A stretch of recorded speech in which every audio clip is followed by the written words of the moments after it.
Hello बच्चों, इस video में हम पढ़ेंगे अध्याय 4 मानचित्र। तो चलिए मानचित्र को शुरू करते हैं। तो अध्याय 4 का नाम है मानचित्र। तो आप पिछले अध्याय में ग्लोब के महत्व के बारे में पढ़ चुके हैं। आप जान चुके हैं कि ग्लोब किसे कहते हैं। ग्लोब में अध्ययन की कुछ सीमाएं होती हैं। जब हम पूरी पृथ्वी का अध्ययन करना चाहते हैं तब ग्लोब हमारे लिए काफ़ी उपयोगी साबित होता है। मतलब जब हम पूरी पृथ्वी के बारे में जानना चाहते हैं तो जो ग्लोब होता है वो हमारे लिए बहुत उपयोगी साबित होता है। ठीक है सुमित, उपयोगी साबित होता है। जब हम पृथ्वी के केवल एक भाग जैसे अपने देश, राज्यों, जिलों, शहरों, मतलब देखो जब हम पूरे पृथ्वी का जब अध्ययन करना चाहेंगे तो जब पूरे पृथ्वी का अध्ययन करना चाहेंगे तो ग्लोब जो होगा वो मदद करेगा। लेकिन अब सोचो, अगर हमको अपने गांव का, जिला का या देश का अध्ययन करना है, अपने देश का, ठीक है, गांव का और अपने जिला का अध्ययन करना है या फिर प्रदेश का अध्ययन करना है, राज्य का अध्ययन करना है, तो इसके लिए किसकी आवश्यकता होगी? इसके लिए हम ग्लोब की तो आवश्यकता नहीं होगी। मतलब ग्लोब का तो पूरा नहीं कर सकते। इसके लिए हमें आवश्यकता होगी ये मानचित्र की। किसकी आवश्यकता होगी? मानचित्र की। तो समझो, आप देखो पूरे पृथ्वी का अगर अध्ययन करना है आपको तो ग्लोब की आवश्यकता पड़ेगी। लेकिन अगर अपने राज्य, अपने देश, अपने जिला का अगर अध्ययन करना है तो किसकी आवश्यकता पड़ेगी? तो इसकी आवश्यकता पड़ेगी मानचित्र की। ऐसी स्थिति में हम मानचित्र का उपयोग करते हैं। मानचित्र पृथ्वी की सतह या इसके एक भाग मानचित्र पृथ्वी की सतह पर या इसके एक भाग का पैमाने के माध्यम से चपटी सतह पर खींचा गया चित्र होता है। मानचित्र क्या होता है? तो मानचित्र इस तरह होता है। मान लो भारत का नक्शा बनाना है तो भारत का नक्शा इस तरह बनेगा और ये इस तरह भारत का नक्शा अगर बनना चाहे तो इस तरह बन सकता है। तो मानचित्र हमारी विभिन्न जरूरतों के लिए आवश्यक है। कुछ मानचित्र एक छोटे, तो मानचित्र समझो कि अगर हमको पृथ्वी का अध्ययन करना है तो ग्लोब की आवश्यकता, अगर हम अपने देश, राज्य, गांव का अध्ययन करना है तो मानचित्र की आवश्यकता पड़ेगी।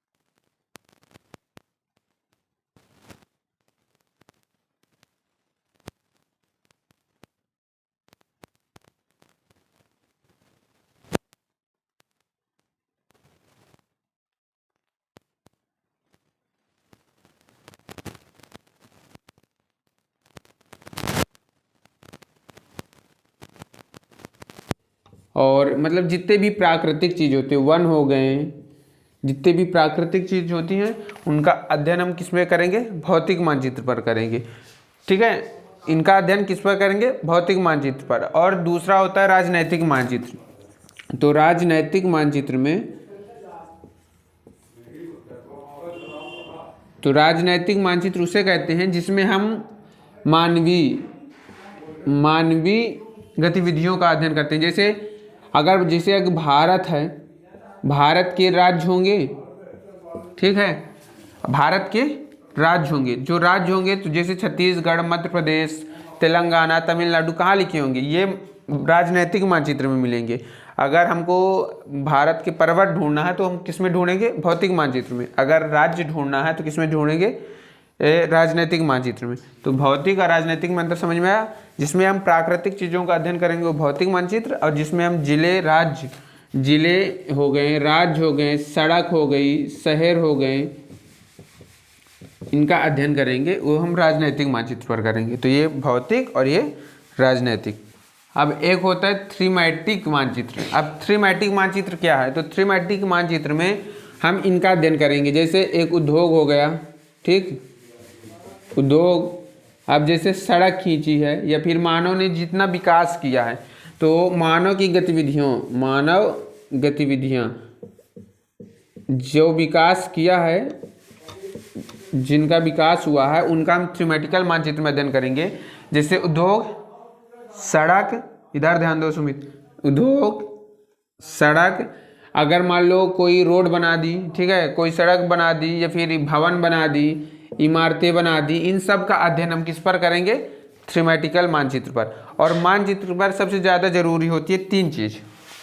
पहली एक जरूरी होती है मानचित्र पर कुछ विशेष चीज़ों की ज़रूरत होती है, जैसे एक दिशा।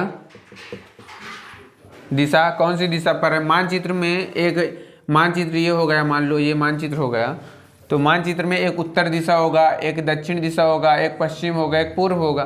तो एक जरूरी क्या होता है? दिशा। और दूसरा क्या होता है? उनकी दूरी। दूरी भी तो होनी चाहिए ना, कि एक यहाँ से ये कितनी दूरी पर है, कितने किलोमीटर पर है। और एक होता है प्रतीक। प्रतीक, ठीक है, प्रतीक मतलब संकेत। जैसे मान लो हमको सड़क बनानी, तो सड़क, अब इसमें तो पूरी सड़क बना नहीं सकते ना, तो सड़क की एक प्रतीक होगी। तो मान लो हमने सड़क का प्रतीक इस तरह ले लिया, ठीक, और नदी का प्रतीक इस तरह ले लिया, कच्ची सड़क का ये ले लिया, कुछ पक्की सड़क का, कुछ सबके अलग अलग प्रतीक होते हैं। तो मानचित्र में 3 आवश्यकता होती है, एक दिशा की, एक दूरी की और एक प्रतीक की। तो अब हम एक एक करके इनको समझते हैं कि आखिर ये है क्या। हम पहले एक दूरी को समझेंगे कि मानचित्र में दूरी की क्या आवश्यकता होती है और कैसे होती है। तो मानचित्र एक आरेखण होता है जो कि पूरे विश्व या उसके एक भाग को छोटा कर कागज के एक पन्ने पर दर्शाता है। मतलब जो मानचित्र होता है एक मतलब एक आरेखण होता है। जैसे ये हमने उत्तर अमेरिका का मानचित्र बनाया है, ये उत्तर अमेरिका का मानचित्र बना। तो ये उत्तर अमेरिका का जो मानचित्र है, तो ये क्या है कि एक आरेखण है जो हमने सिर्फ इसको एक कागज पर उतार दिया, ठीक है। यह मानचित्र छोटे पैमाने पर खींचे जाते हैं, लेकिन इसे इतनी सावधानी से छोटा किया जाता है ताकि स्थानों के बीच की दूरी वास्तविक रहे। मतलब कि अगर हम इसको खींचे हैं तो हम इतनी सावधानी से खींचे हैं कि जो इनके बीच की दूरी, जैसे ये मैक्सिको की खाड़ी हो गई, ये हडसन की खाड़ी, इन दोनों के बीच की दूरी बराबर है। जितना वास्तविक दूरी है उतना यहाँ भी दूरी बराबर दिखे, ठीक है। इसलिए इस उद्देश्य के लिए एक पैमाना चुना जाता है। तो पैमाना मतलब दूरी, समझ लो कि दूरी क्या है। और ये मैक्सिको है, ठीक है। ये उदाहरण के तौर पर हम इसको बता रहे हैं आपको। तो मान लो यहाँ से यहाँ तक की दूरी कितनी किलोमीटर है? 100 किलोमीटर, या 100 किलोमीटर है। इन दोनों के बीच की दूरी कितने किलोमीटर है? 100। अब 100 किलोमीटर की दूरी इस मैप में तो बना नहीं सकते कि 100 किलोमीटर, अपन ने ना पूछी ना 100 किलोमीटर के, तो कहाँ से बना सकते? तो एक पैमाना बना लेंगे। जैसे मान लेंगे कि एक सेंटीमीटर बराबर 100 मीटर, 100 किलोमीटर। एक पैमाना मान लेंगे कि 1 सेंटीमीटर बराबर 100 किलोमीटर। तो कनाडा से लेकर अमेरिका तक के बीच की दूरी ये पटली से खींच देंगे, 1 सेंटीमीटर की रेखा खींच देंगे। कितने सेंटीमीटर खींच देंगे? 1 सेंटीमीटर की खींच देंगे। और होगी कितनी ये? वास्तव में 100 किलोमीटर। तो दूरी इसे कहते हैं। समझ में आया कुछ? दूरी इसे कहते हैं। अधिकतर मानचित्रों में ऊपर दाहिनी तरफ तीर का निशान बना होता है। अधिकतर जो मानचित्र होते हैं ऊपर तरफ, दाहिनी तरफ, इस साइड मानचित्र पर ऊपर इस साइड तीर का निशान बना होता है। और लिखा होता है कि उसके ऊपर लिखा होता है ऊ, उसके ऊपर इस तरह लिखा होता है, ठीक। फिर ये तीर का निशान उत्तर दिशा को दर्शाता है। ये जो ऊ बना होता है वो तीर का निशान किसका बनाता है? उत्तर दिशा को दर्शाता है। इसे उत्तर रेखा कहते हैं। जब आप उत्तर के बारे में जानते हैं तब आप दूरी दिशाओं जैसे पूर्व, पश्चिम या दक्षिण के बारे में पता लगा सकते हैं। तो 4 मुख्य दिशाओं उत्तर, दक्षिण, पूर्व, पश्चिम को दिखाया गया है। ये प्रधान दिक् बिंदु कहलाते हैं। तो दिशा बस किसे कहते हैं? हमको दिशा जानने के लिए कि मतलब कि ये कौन सी दिशा पर है, उसे दिशा कहते हैं। इसको मान लीजिए एक दिशा कहेंगे। किसको कहेंगे? दिशा। तो मानचित्र पर इस तरह होता है। ये उत्तर की दिशा दर्शाता है, ये दक्षिण दिशा दर्शाता है, ये पश्चिम दिशा दर्शाता है, और ये पूर्व दिशा दर्शाता है। और ये वाली लाइन जो होगी उत्तर यहाँ से और यहाँ से पूर्व, तो उत्तर पूर्व दर्शाता है। ये वाली लाइन यहाँ से पश्चिम और यहाँ से उत्तर, यानी कि ये उत्तर और पश्चिम दर्शाता है। अब यहाँ से क्या होगी? दक्षिण पश्चिम। क्या होगी? दक्षिण और पश्चिम। और यहाँ से क्या होगी? दक्षिण पूर्व। तो इसे कहेंगे पूरब कहेंगे। ठीक है, इसे क्या कहेंगे? पूरब कहेंगे। उत्तर, दक्षिण, पश्चिम, पूर्व, ये हुआ दिशा। प्रतीक किसे कहते हैं? तो मानचित्र पर हमें किसी भी वस्तु को दर्शाना होता है, उसके लिए एक निश्चित चिन्ह रखते हैं। ठीक है, मानचित्र पर किसी वस्तु को दर्शाने के लिए एक निश्चित चिन्ह रखते हैं जिसे हम प्रतीक कहते हैं। अगर मान लो इधर हमको नवी को दर्शाना है कि नवी कैसी होगी, सुमित को दर्शाना सुमित कैसा होगा, भवन को दर्शाना है या किसको दर्शाना है, तो एक हम प्रतीक चिन्ह बना देंगे, तो उसे हम क्या कहेंगे? अभी हमसे यही बस मानचित्र बनता है। तो मान लो इसमें हमको अमेरिका के मानचित्र में हमको क्या दर्शाना है? सड़क दर्शाना है। ठीक है, कुआं दर्शाना है, और कहाँ कच्ची सड़क है, कहाँ पक्की सड़क है, कहाँ रेल लाइन है, कहाँ पुल है, ये सब दर्शाने के लिए अब डायरेक्ट यहाँ तो बना सकते नहीं ना, कि अगर हम पुल बना दें, ट्रेन बना दें, या फिर सड़क बना दें, कुआं बना दें, बना तो सकते नहीं। इसलिए इन सब को दर्शाने के लिए एक हम संकेत का उपयोग करते हैं जिसे प्रतीक कहते हैं। जिसे क्या कहते हैं? प्रतीक।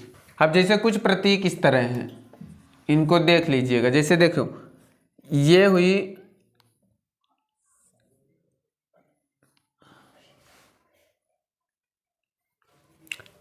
ये बड़ी रेलवे लाइन को दर्शाती है, ये छोटी मध्य रेलवे लाइन को दर्शाती है, और ये रेलवे स्टेशन को दर्शाता है।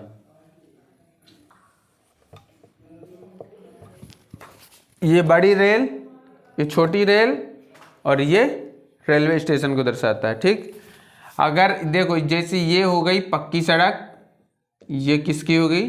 पक्की सड़क, और ये वाली ये जो हो गई, अगर मानचित्र पर इस तरह बना होगा तो ये किसका प्रतीक है? कच्ची सड़क का प्रतीक है।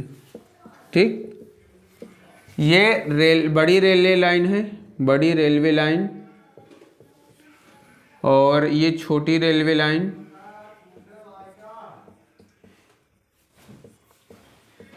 और ये रेलवे स्टेशन।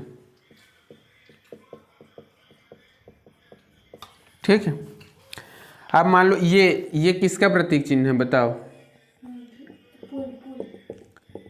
ये है नदी का। किसका है? नदी का। ठीक, और ये किसका है? ये कुआं का। ठीक, और ये वाला किसका है? तालाब का। किसका है? तालाब का। और ये वाला किसका है? ये है नहर का। किसका है? नहर का। और ये वाला किसका है?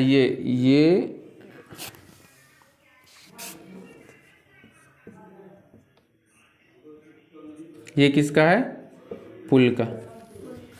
तो ये कुछ संकेत हुए, इन संकेत पेपर में आ सकते हैं। ठीक है, अब जैसे देखो, ये किसका संकेत है? ये वाला ये है मंदिर। ठीक, और ये जो है ये इस तरह, और फिर ये इस तरह, ये चर्च है। और अगर हम बात करें ये, फिर ये, फिर ये, फिर ये,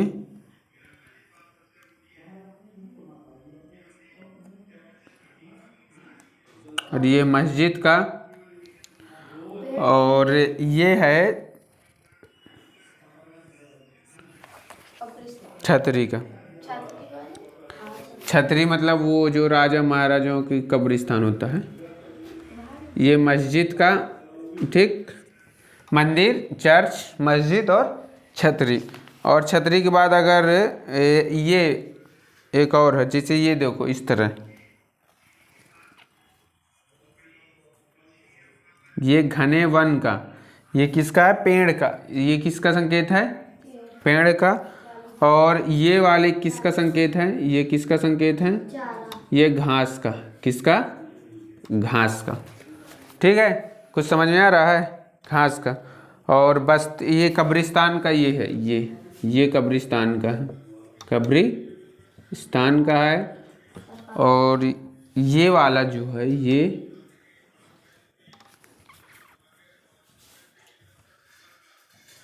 ये है बस्ती का, मानव बस्ती का। तो इस प्रकार संकेत भी खत्म होते हैं और इस प्रकार हमारा अध्याय भी खत्म होता है। ठीक है। तो चलिए अब मिलते हैं नेक्स्ट अध्याय में, तब तक के लिए जय हिंद जय भारत।